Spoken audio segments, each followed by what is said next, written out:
Hello guys, welcome to my YouTube channel. In this video I am going to show you how to fix some of these errors that you see on your OuterTune app.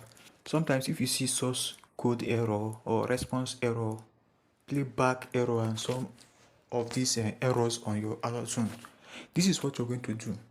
First of all, if you're logged in on your OuterTune, what you have to do is to log out and then log in again.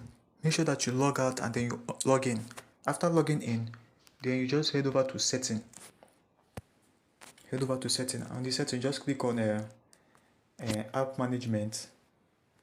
Click app list.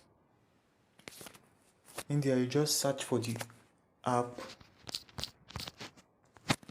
and then you click on it. Then you head over to storage and cache, and then you make sure that you clear the cache. Now after clearing the cache, you just head back. Remember, make sure that you log out before logging in again. Then you switch off your phone and then on it back. After that, you will not be getting these errors again.